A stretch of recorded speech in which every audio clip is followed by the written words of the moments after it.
जी, भारत की राष्ट्रपति और हम सबकी अति सखी, आपसे निवेदन करती हूं कि आप अपना वक्तव्य हम सबके सम्मुख रखेंगी। भरपूर तालियों से हम आपका अभिनंदन करते हैं। आई रिक्वेस्ट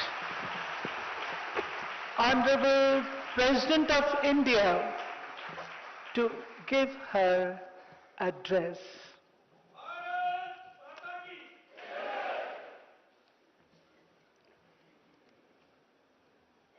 इस समारोह में उपस्थित हरियाणा के राज्यपाल आदरणीय श्री बंडारू दत्तात्रेय जी,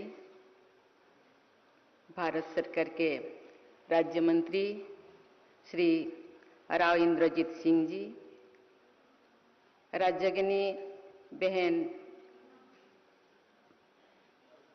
मोहिनी बहन जी, राज्यगी ब्रजमोहन भाई जी, राज्यगिनी जयंती बहन जी, राज्यगिनी चक्रधारी बहन जी, राज्यगिनी आशा बहन जी, राज्यगिनी हम लोगों का अति आदरणीय अति प्रिय शिवानी बहन जी, ब्रह्मा कुमारी परिवार के सभी राज्योगी राज्यगिनी भाइयों बहनों, देवियों और स्वजनों, आप सबको मेरा नमस्कार। आज आप सबके बीच यहाँ उपस्थित होकर मुझे बहुत प्रसन्नता हो रही है। ओम शांति रिट्रीट सेंटर के इस सुंदर प्रांगण का आध्यात्मिक वातावरण मन को एक नई ऊर्जा, नई उद्दीपना, नई उल्लास मन में सृष्टि करती है। मैंने ब्रह्म कुमारी संस्थान को बहुत करीबी से जानती हूँ। मैं इसको अपना घर समझती हूँ, मेरे बाबा का घर समझती हूँ।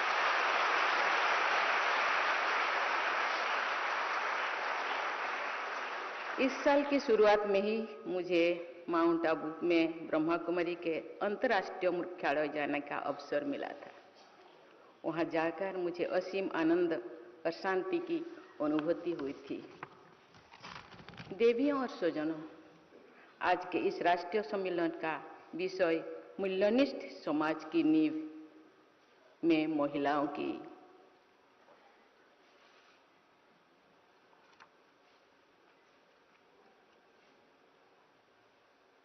क्या भूमिका। Women as foundation of a value based society अत्यंत प्रासंगिक है। महिला शक्ति ने भारतीय समाज में मूल्यों और नैतिकता को स्वरूप देने में महत्वपूर्ण भूमिका निभाई है। भारत की समृद्ध सांस्कृतिक और आध्यात्मिक विरासत में महिलाओं को यथोचित सम्मान और स्थान दिया गया था। हमारे वेदों, उपनिषदों, पुराणों और महाकाव्यों में महिलाओं की स्तुति, शक्ति, करुणा और ज्ञान के स्रोतों के रूप में की गई है। हमारी संस्कृति में माता पार्वती, माँ दुर्गा तथा काली, माँ लक्ष्मी और माँ सरस्वती का जीवन की पोषक और नैतिकता के संरक्षण के रूप में देखा गया है। इसी तरह अंदाल, मीराबाई और माधवी दासी को निस्वार्थ भक्ति भाव तथा आध्यात्मिकता के सर्वोच्च रूप में सम्मानित किया जाता है। गार्गी प्राचीन भारत की महान दार्शनिक और विदुषी थी। उन्होंने विद्वानों और संतों के साथ अपने दार्शनिक वाद विवाद में समाज में सम्मान अर्जित किया था। एक अन्य महान विदुषी भारती ने शंकराचार्य की दार्शनिक शास्त्रार्थ में पराजित किया था।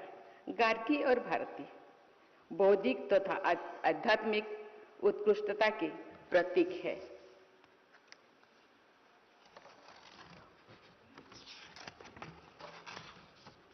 ज्ञान के प्रति उनकी अटूट प्रतिबद्धता महिलाओं की असीम क्षमता को प्रदर्शित करता है।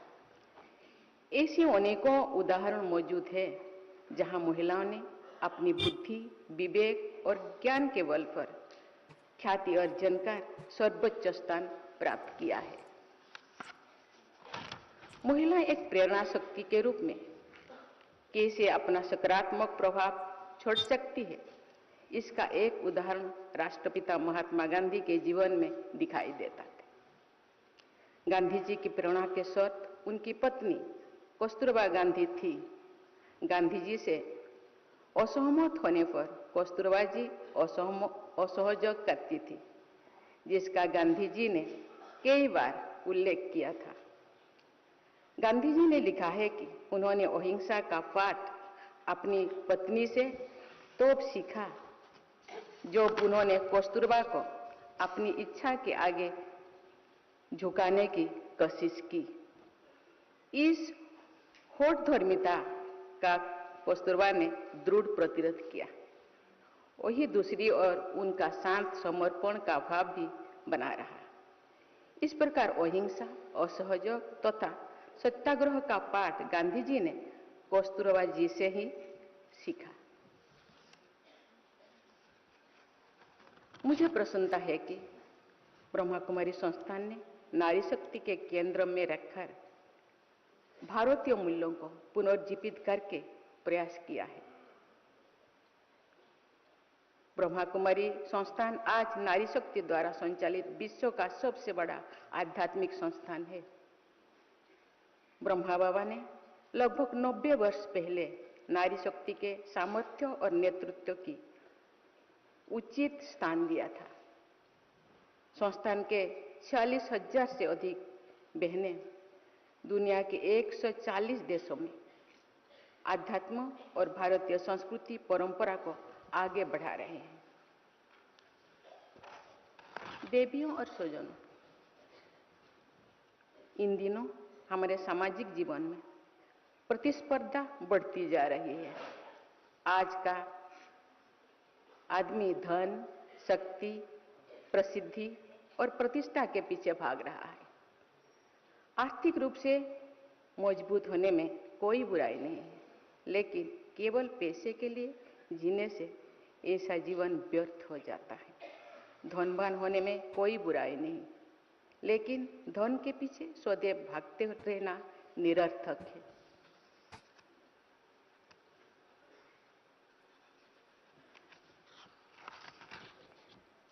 इंद्रियों का सुख और आंतरिक आनंद एक समान नहीं होते। आर्थिक प्रगति और भौतिक संपन्नता हमें सुख दे सकते हैं, लेकिन आनंद और शांति नहीं दे सकते। आध्यात्मिक जीवन से दिव्य आनंद और शांति के द्वार खुलते हैं। हमारी माताओं ने मार्गदर्शन में इस दिव्य आनंद और शांति की खोज पर परिवार में शुरू होने चाहिए। देवियों और स्वजनों, महिलाओं को जो भी समान अवसर मिला है, उन्होंने सिद्ध किया है कि वो हर क्षेत्र में पुरुषों के बराबर और कभी-कभी उनसे बेहतर प्रदर्शन कर सकती है।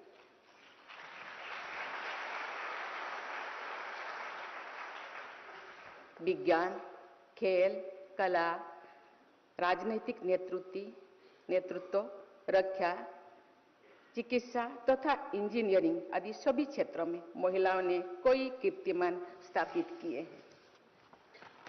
गांधीवादी इलाबेन भट्ट ने अपनी संस्थान, सेवा और सहायता से अनगिनत महिलाओं को आर्थिक स्वतंत्रता प्रदान कर उन्हें स्वावलंबी बनाने की मदद की।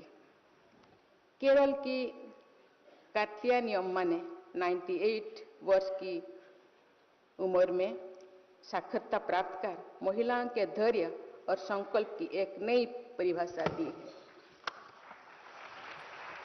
इस तरह कर्नाटक में पर्यावरण की रक्षा में सक्रिय वयोवृद्ध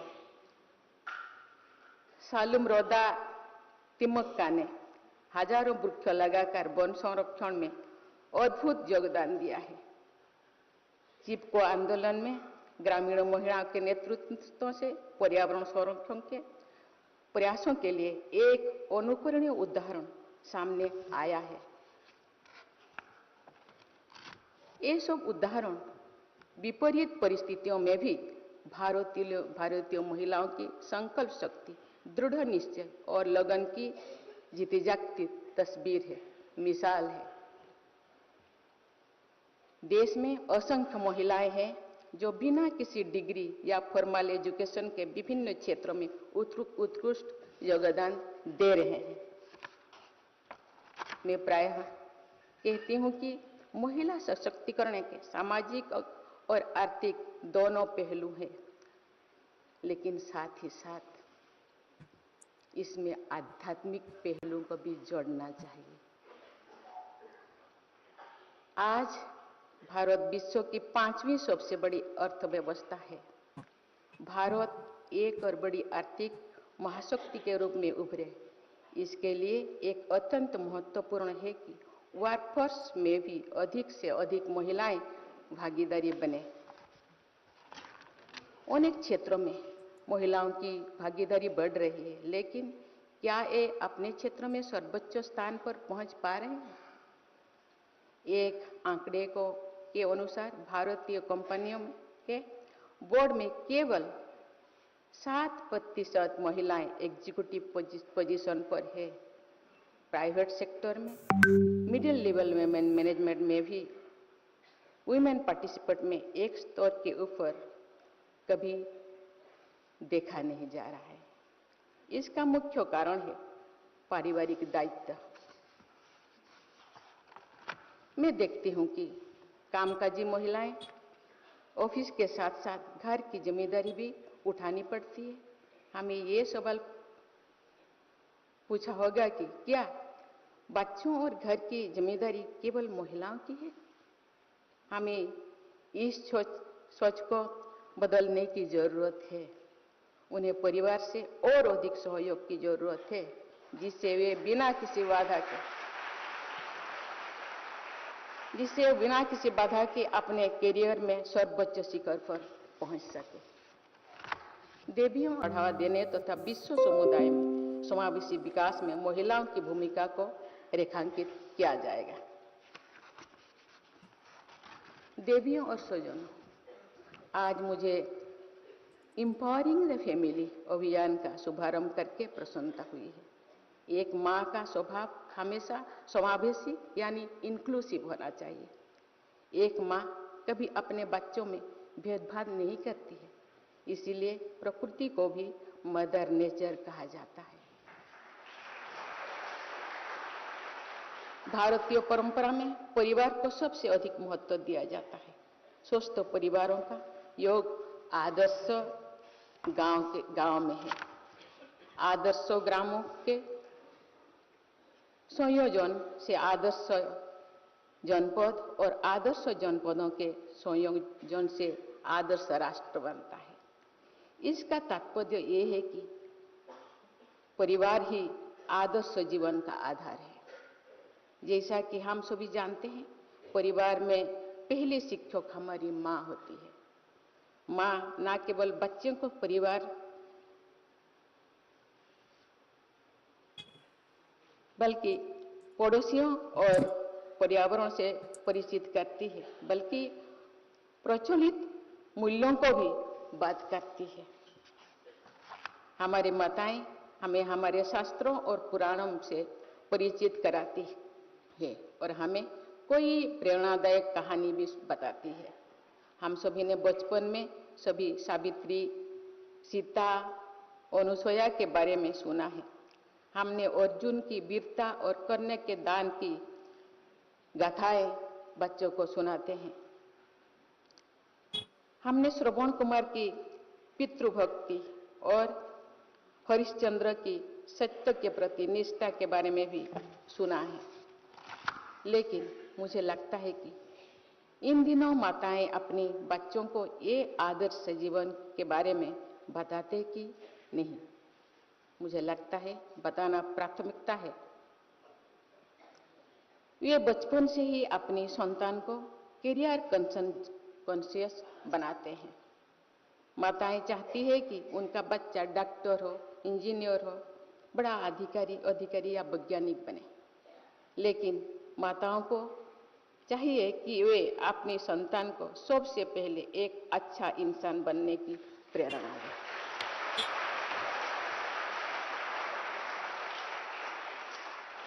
हमारे बच्चों का डॉक्टर या इंजीनियर बनना अच्छी बात है, लेकिन अच्छा हो कि वे सेवा करने के लिए डॉक्टर बने, देश के निर्माण कार्यों को गति देने के लिए इंजीनियर बने, समाज के हित में वैज्ञानिक बने, लेकिन धनोपार्जन को ही प्राथमिकता ना बनने दे।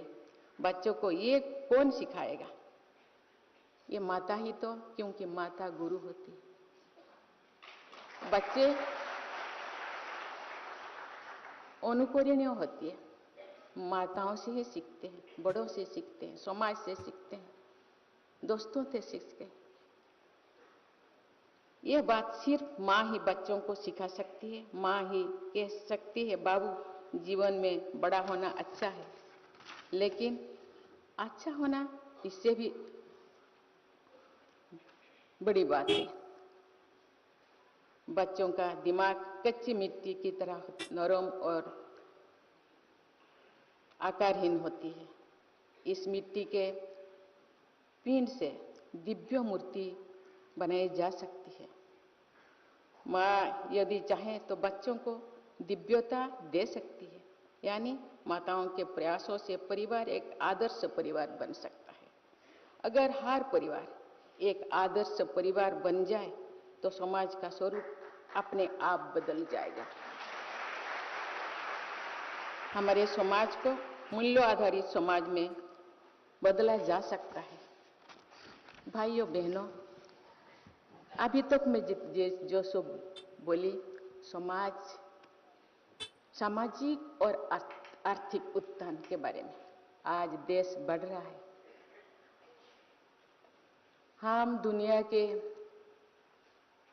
जितने देश हैं, हम 5th पोजीशन में आ गए हैं। लेकिन सामाजिक और आर्थिक उत्थान क्या काफी है?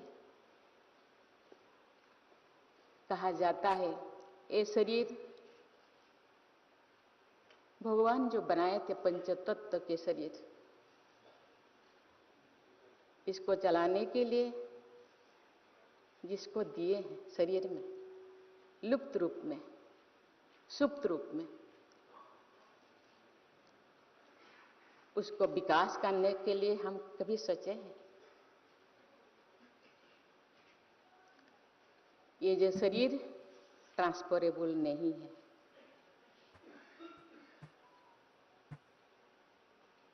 आध्यात्मिक शक्ति या जिस आत्मा का विकास करने से आत्मा ट्रांसफरेबल है, एक कैरी फॉरवर्ड होता है। शरीर को या विषय वस्तु जो भी है, उसके लिए हम इतने चीजें इकट्ठा करते हैं जिसको हम सुख कहते हैं, जिसके अंदर हम शांति खोजते हैं, आनंद खोजते हैं। और क्या सही मायने में सुख शांति है?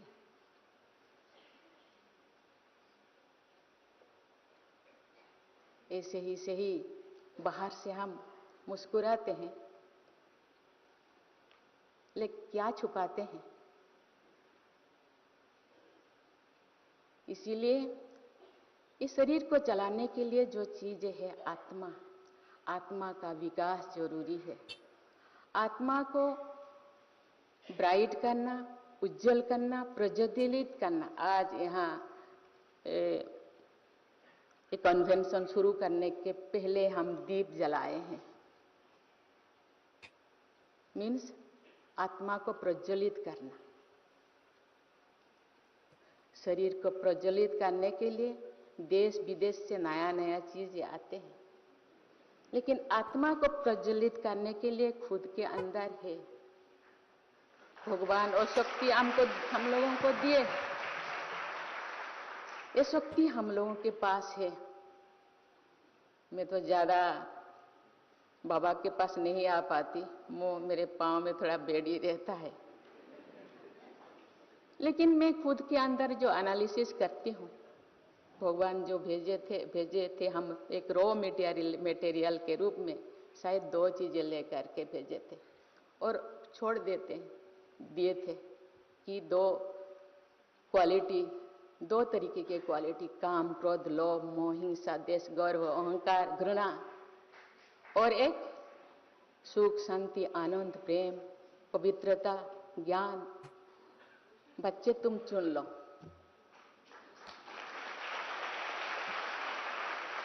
तो हम किसको चुन रहे हैं?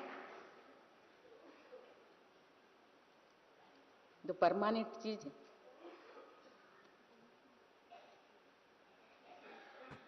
काम, क्रोध, लोभ, मोह, हिंसा, द्वेष से ये हम बहुत चीजें एक्वायर कर सकते हैं जो परमानेंट नहीं है।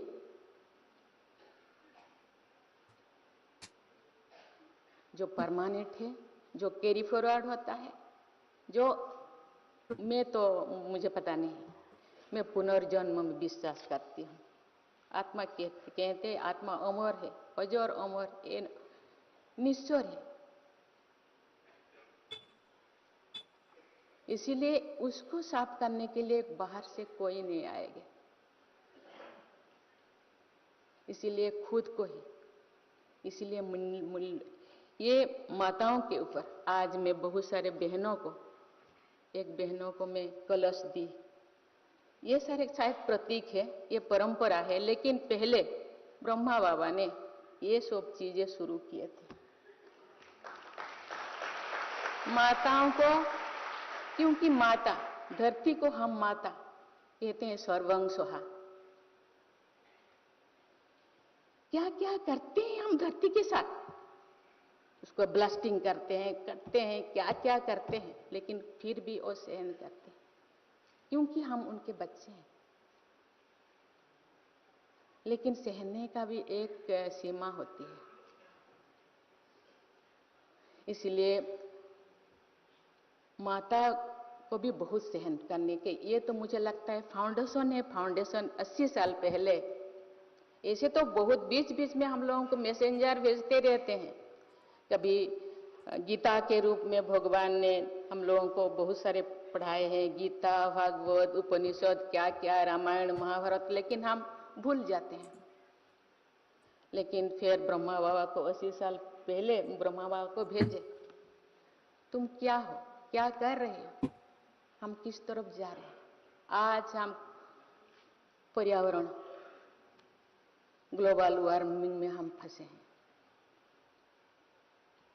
आज क्या क्या हो रहा है, कल मुझे देख के दिल पूरा चूर चूर हो जाता है। 11,000 तुर्की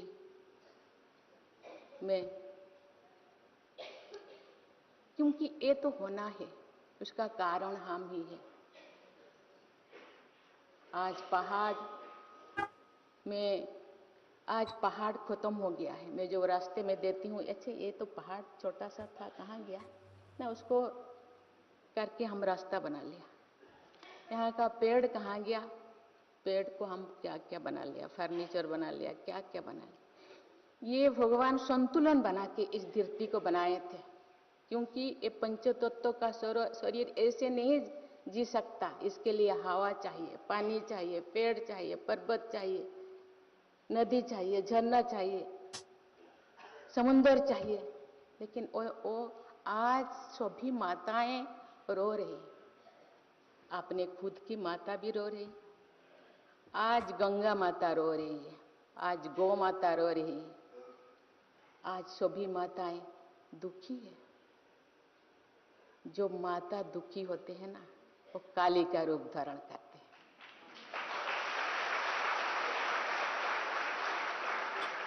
इसीलिए अभी भी समय बाकी है, हम लोगों को सजाग होना पड़ेगा। और इसके जो दायित्व, इसके जो रेस्पॉन्सिबिलिटी माताओं को लेना पड़ेगा, क्योंकि माता में भगवान ने सहन शक्ति, धैर्य शक्ति, स्नेह ममता तो दिए, लेकिन इसके साथ ये धैर्य शक्ति, सहन करने का शक्ति, बोझ उठाने का शक्ति, माता बनने का शक्ति, इसके साथ साथ मुझे लगता है अभी शांति बनाने का शक्ति, सुख शांति आनंद प्रेम फैलाने का शक्ति भी हम लोगों को अपने हाथों में लेना चाहिए। इसीलिए आज बहनें 142 देशों में और जाकर के ये मैसेज, इंडिया में तो हम सब है थोड़ा बहुत, लेकिन वहाँ जाके अपने बीज को वहाँ डाल रहे हैं कि केवल एक अकेला चलने से नहीं होगा, ये विश्व को भी शांति का वार्ता, सुख का वार्ता, आनंद का वार्ता। और रास्ता क्या है? Way of living, art of living, जिंदगी जीने का शैली, हम कैसे जिए। अरे हम भारत को चलाने के लिए संविधान है, स्कूल को चलाने के लिए कोई अपना बायलो है, हर चीज चलाने के लिए, मनुष्य चलाने के लिए कुछ नहीं, खुद को चलाने के लिए कुछ नहीं, लेकिन हम अपने आप को बनाना पड़ेगा। घर में कोई संविधान है क्या? पिताजी कहते हैं, ब्रह्मा बाबा ने कभी कभी मुरली में कहते हैं, बच्चे मेरे दाढ़ी का लाज रखो, लेकिन हम रखते हैं नहीं, क्योंकि ब्रह्मा बाबा तो बूढ़े हो गए हैं। हम आज का हम कंप्यूटर युग या बच्चे हैं, हम आकाश में उड़ने वाले हैं, पानी में घुसने वाले हैं, हम क्या क्या करने वाले हैं। हम विज्ञान में ये है वो है, गोल्ड मेडलिस्ट है, 5 गोल्ड मेडलिस्ट मेरे का ये है शरीर में। लेकिन इससे उठकर अपने आप को कोई एक प्रोवर्ब ओडिया में है, मैं उसको, हे आत्मनिद्रा परिहरी फेड़ी चिंतार आलोचना कर कर निरीक्षण निशब्द जीवन सत्य जांति करी भेटिबा को मृत्यु सिंधु पराड़ लहरी। हे आत्मा निद्रा परिहरी, अभी निद्रा को परिहार करो, निद्रा छोड़ो, तुम अज्ञान निद्रा में सो गए हो। और चिंता, तुम्हें आप चिंता कीजिए और निरीक्षण कीजिए, देखिए आपका जीवन कैसे खूब जोर से किस तरफ जा रहे हैं, मृत्यु के इस समुद्र में जाके डूबने वाले हैं। इसीलिए समय होते ही संभालो, क्योंकि आप तो फिर से आने वाले हो और फिर वही दलदल में तुम घुसने वाले हो। इसीलिए अभी से तुम सजग हो जाओ। जिंदगी जीने के लिए रोटी कपड़ा मकान चाहिए, उसके लिए भगवान सफिशिएंट दिए हैं। एक बगान चाहिए, 6 फीट का एक खटिया, 2 कपड़ा, 2 रोटी। जब एज हो जाता है तो मैं तो 2 रोटी से ज्यादा कल पेट खराब हो गया। ये जो पद पदवी, ये सब चीजें, ये जो सुंदर चेहरा, ये नहीं रहने वाले। मैं देख रही हूँ बहुत एक रहने वाला नहीं है। जो रहेगा उसको भी संभालो, इसको तो संभालना है, क्योंकि शरीर का भी जतन लेने वाला जरूरत है। बाबा कहते हैं सिर से लेकर के पांव तक तो अपने शरीर को भी ध्यान दो, क्योंकि शरीर से ही आत्मा रहती है। नहीं, वो तो अकेला आत्मा नहीं काम कर सकती। आपके हाथ द्वारा काम करेंगे, आँख को द्वारा देखेंगे, पाँव द्वारा चलेंगे, मुख द्वारा बातें करेंगे, लेकिन इसको भी यत्न करना है। लेकिन जिसको ज्यादा यत्न करना है वो है आत्मा के लिए उसी तरह व्यवहार करना चाहिए जो आत्मा को पसंद है। हम आत्मा के विरुद्ध काम कर रहे हैं। इसलिए सबको मैं कहना चाहूंगी, माताओं को तो कहती हूँ, लिख देता हूँ। भाई बहन, इसीलिए तो भगवान दोनों को भेजे हैं, लक्ष्मी नारायण, राधा कृष्ण, हर पार्वती, दोनों को भेजे हैं, दोनों को सहयोग हर चीज नहीं आती सर थंबनेल में, कोई फिल्म थोड़ी ना और चल रही ऐसे थंबनेल में आ जाएगी विश्व पूरी गुरु फिल्म। नहीं बनेगा। आर्थिक रूप से विश्व गुरु बनने का मैं और आपको ठीक ऐसे है, ऐसे लेकिन थंबनेल दिखा आध्यात्मिक दूं, कभी राष्ट्रपति तक का नाम ये विश्व थंबनेल गुरु कब बने था? और जो एक जो ये थंबनेल देश में इतना कुछ में नहीं है।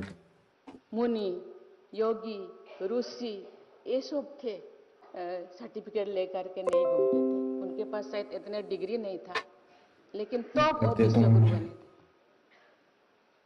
जो एक गीता बार ही बता दिया करो, बार लिखे बार थे, ही शायद वो कौन सी हार्वर्ड यूनिवर्सिटी में पढ़ाई किए थे, मुझे तो पता नहीं। इसीलिए मैं सबको कहना चाहूंगी इतना कुछ नहीं आता वैसे भी थंबनेल कि हम लोगों को, में इतना कुछ नहीं बहनें आता। तो अपने काम कर रहे हैं, लेकिन हम सबको पूरी जागृत कहानी थोड़ी ना करके लिखनी होती थंबनेल पे।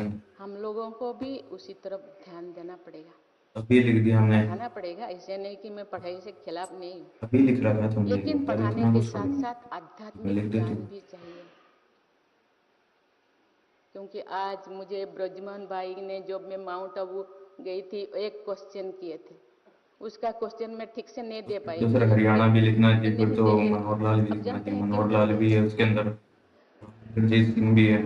मुझे पता था, इतना कुछ लेकिन नहीं किया लिखते, नहीं, क्योंकि ऐसे वाला क्वेश्चन मैं लिख मुझे देता हूँ चलो छोड़। कहते हैं बेटी परी होती है, परी लक्ष्मी, लक्ष्मी जब हंसती है हम भी हंसते हैं, और खेलती है हम भी खेलते हैं, लेकिन किसी किसी का नजर लग जाती है। दृष्टि, वृत्ति, कृति को परिवर्तन करना पड़ेगा, दृष्टि को ठीक करना पड़ेगा, वृत्ति को ठीक करना पड़ेगा, कृति को, हम लोगों का कर्म को ठीक करना पड़ेगा। चाल चलन चेहरा, चाल चलन चेहरा माने कि बहुत ऐसे नहीं, को ठीक करना पड़ेगा, क्योंकि बच्चे अनुकरणीय होते हैं, बच्चे सीखते हैं। हम अपना प्रयास करेंगे, क्योंकि शिवानी बहन ने बहुत उनके प्रवचन को मैं सुनती रहती, क्योंकि सबका अलग अलग रिकॉर्ड हैं, अब अलग अलग है ना, तो फिर भी हम तो माता के हिसाब से हम लोगों को प्रयास, माता पिता के हिसाब से हम लोगों को प्रयास करना चाहिए, दृष्टि, वृत्ति, कृति को ठीक करना चाहिए, बच्चे आगे बढ़े, बहुत अच्छे बने और मनुष्य बने। हम लोगों को कहा जाता था कि animality and rationality is equal to a man, तो ऐसे प्रयास करना चाहिए जो एनिमलिटी मस्तिष्क में ज़्यादा ना बढ़े, रैशनैलिटी ही बढ़े, उसको ही बढ़ा दिया जाए। महिलाओं के सशक्तिकरण से ही परिवार सशक्त होंगे, और सशक्त परिवार के आधार पर ही एक सशक्त समाज और सशक्त भारत बनेगा। और हम जो परिकल्पना करते हैं एक दिन विश्व गुरु बनेगा, जरूर बनेगा, इसके लिए प्रयास करना। मैं इस अभियान की सफल कामना के साथ साथ उज्जवल भविष्य की मंगल कामना करती हूँ। जय हिंद, जय भारत, धन्यवाद।